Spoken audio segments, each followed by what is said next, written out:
Good morning and welcome to Story Time with Mr. Hallum. Today is Wednesday and thought I had something on my shirt, but it's here on the screen. Click, got it. See there, I bring you in, you're part of my world, I tell you everything.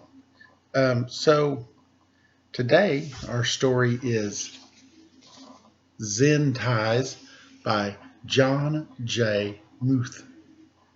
And it's illustrated by him too. Now Zen is a type of it's a philosophy of thinking, of being in the being mindful of things, restful, focused, concentrated. The reason we're doing this one today is because I have a dentist appointment. And if you've ever been to the dentist, it's a place you need to be mindful and peaceful and hoping everything goes well. So it should. Look at these teeth. Look at this smile. My teeth look great. But you still have to go to the dentist. And this will be my 5th dentist in 50 years. The same doctor, building, office, whatever, but they just keep selling the business and people keep buying it. And I no longer know who my dentist is. So I need some zen, some peacefulness. All right, so Zen ties.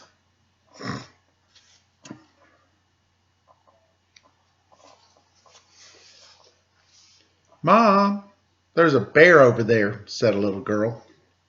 A what? Asked her mother. A big panda bear, said the girl.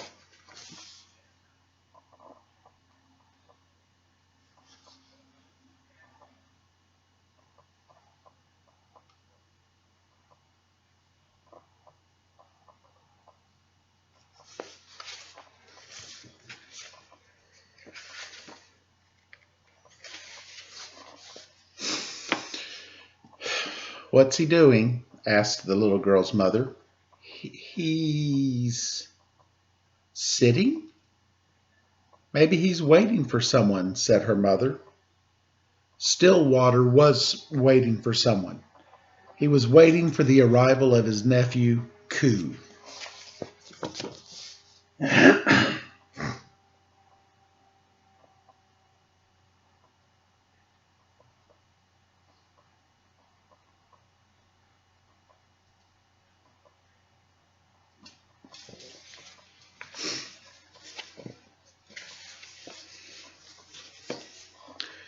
Uncle Stillwater, summer, I have arrived. Seeing you brings smiles. Hi, Coo, said Stillwater. I brought you some welcome balloons. Coo took the balloons and bowed. An uplifting gift. Could you carry my case, generous uncle? Asked Coo. It's a short walk to the house, but there's a nice park on the way. Let's stop there and have some tea, said Stillwater.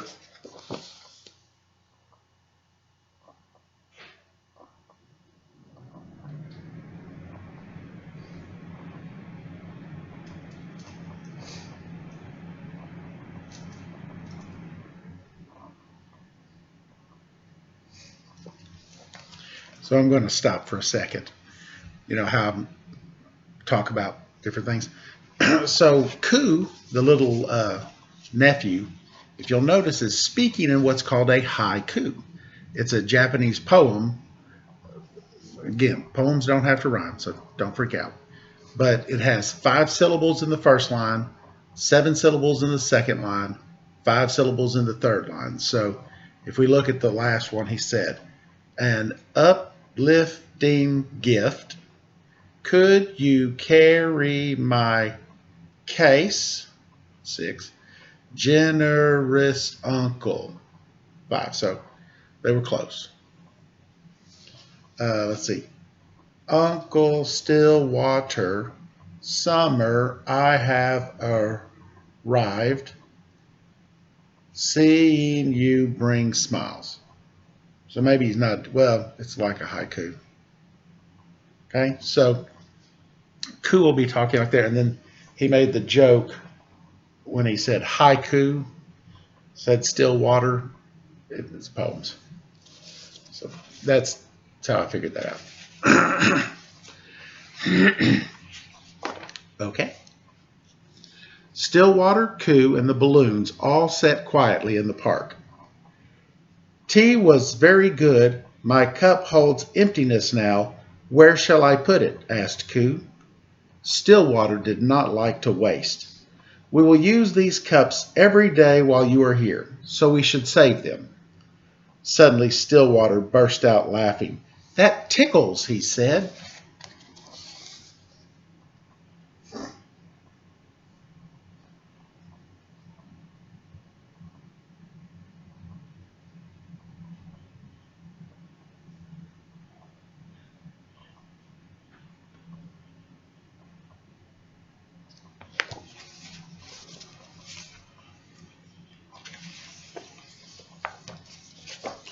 Hi, Stillwater, said his friends Addie, Michael, and Carl.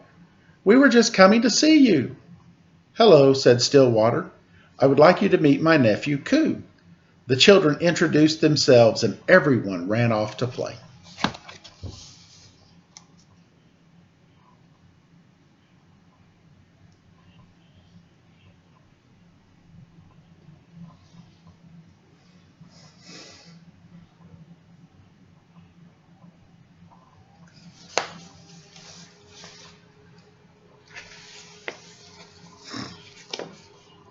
Addie invented a game called Jump on Stillwater. It was fun.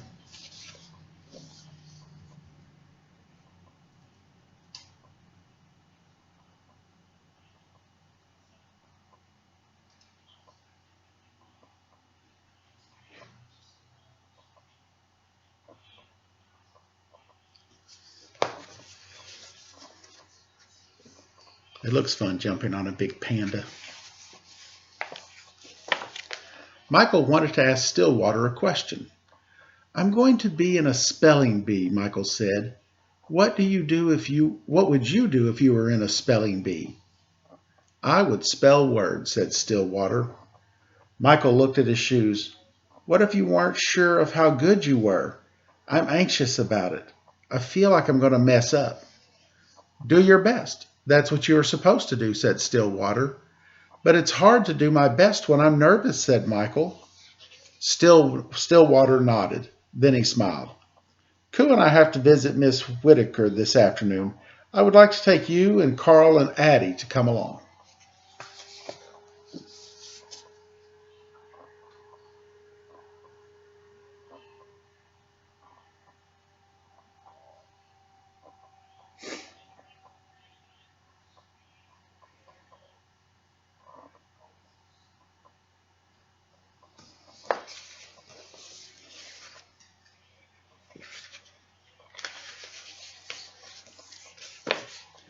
The Mrs. Whitaker who lives on our street? Asked Addie.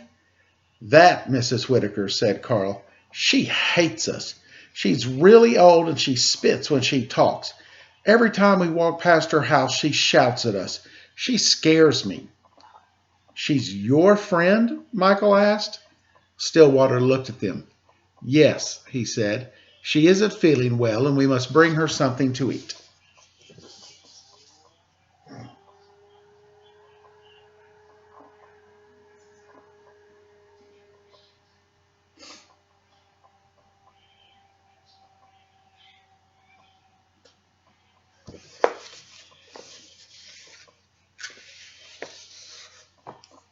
The children helped Stillwater prepare some soup. It smelled very good. Then they put it on a tray with some soft bread. As they walked quickly down the street, Stillwater said, Miss Whitaker is a good friend. You will see.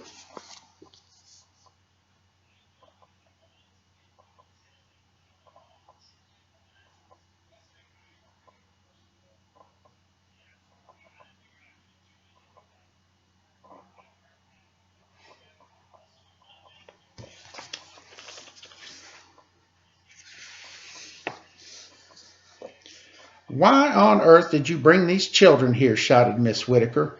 The children backed away. Hello, Miss Whitaker, said Stillwater. You look well today. We've brought you some nice soup. Carl looked at Miss Whitaker. She did not look well at all. She looked thin and she looked small, much smaller than she did when she stood on the porch yelling at them for throwing a ball in her yard.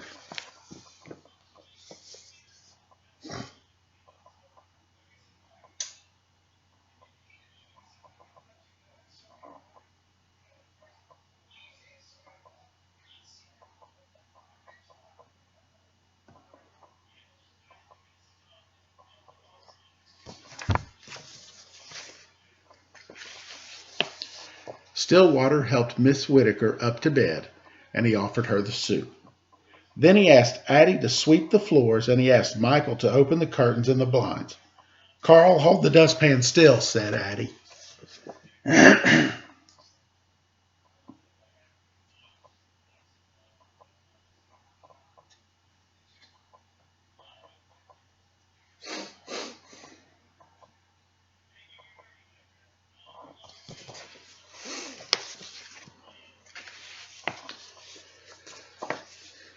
Carl and Coo are very good at drawing pictures, said Stillwater. I can't see pictures anymore, said Miss Whittaker crossly. Carl and Coo drew several pictures together. When it was time to leave, Stillwater put them up around Miss Whittaker's bed. He told her they would come back tomorrow.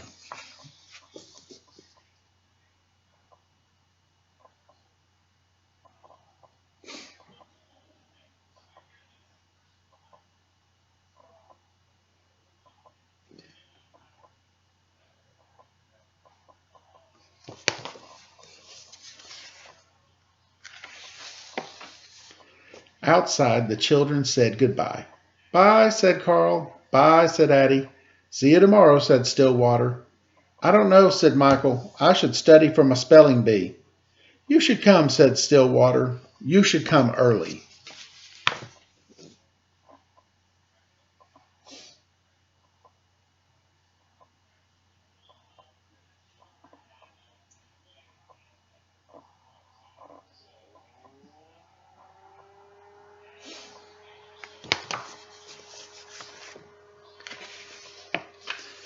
The next morning, Stillwater told Michael, Miss Whittaker used to teach English.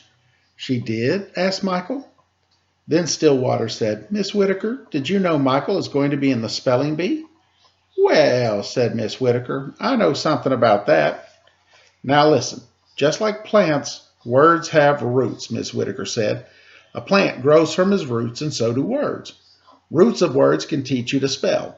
And with that, Michael spent the morning with Miss Whittaker studying for his spelling bee.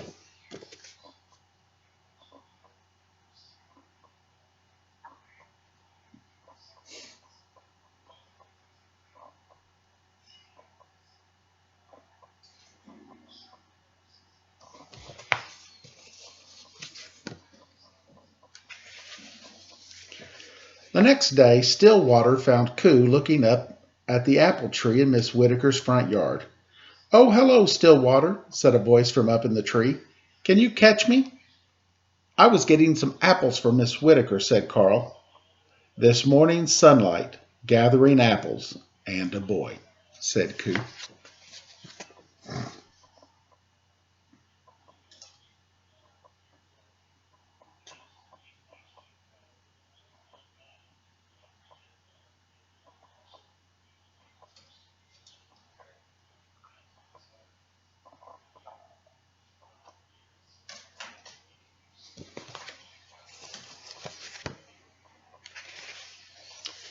After the spelling bee, Michael raced to Miss Whittaker's. I did it, said Michael. I made it all the way through to the end. Good, said Stillwater. So you were not too nervous? The judges were nothing compared to Miss Whittaker, said Michael. Yeah, said Carl. Just this morning she was shouting at us again. Then why are you smiling? Asked Stillwater. She was telling us to get out of the street and play in her yard.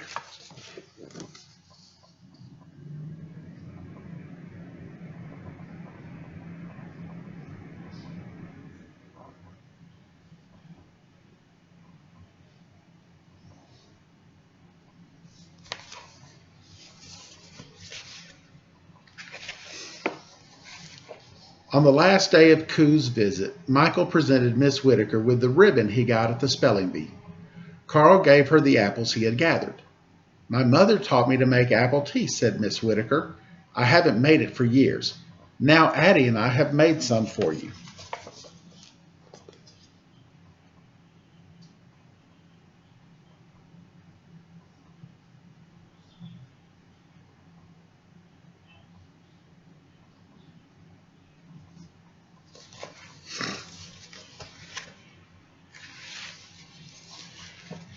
When it was time to say goodbye, Addie, Michael, and Carl gave Koo a big hug. Summer fading, new friends' faces lighten the way home, said Koo. At the train station, Stillwater looked over at Koo. You may throw away your cup now, said Stillwater. Koo shook his head. Nearing my visit's end, summer now tastes of apple tea. I will keep my cup, said Koo.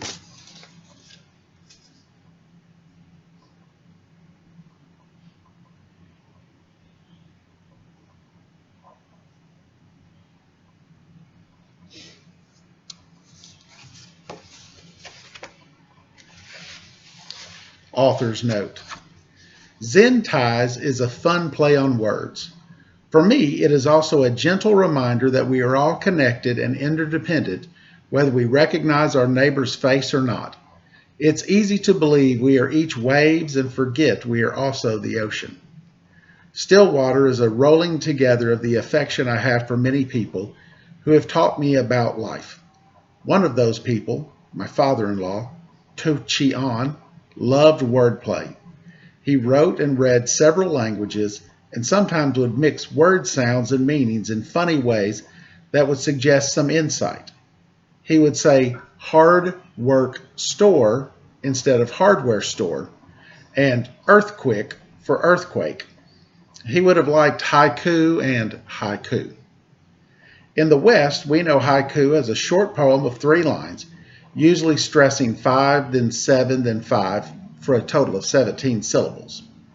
This is an attempt to create an analog with the Japanese language. When writing haiku, I try to have the discipline of saying what I want to say in the fewest words. It doesn't always work out to be 17 syllables. Originally, haiku was a short verse found at the beginning of a linked verse poem in Japan called haku. The hai of haiku means joke, fun, or unusual. A well-written haiku encompasses a universal feeling and will call one's attention to the natural world. The idea of the disposable cup was inspired by Soen Nakagawa Roshi, 1907 to 1984. He once led a retreat in which equipment for serving food was very scarce, so students used the same paper cups for tea all week long. When the retreat was over, Soen Roshi told the students that they could throw away their cups. The students refused, saying the cups had been with him all week during his teaching and were now precious. So precious. Soen Nakagawa's teaching and his art and poetry revealed the unexpected in the ordinary. He was an important figure in the transmission of Japanese Zen Buddhism to the West. By the way, did you see the back of the book? So here they are looking. It's like the back view and then the front view.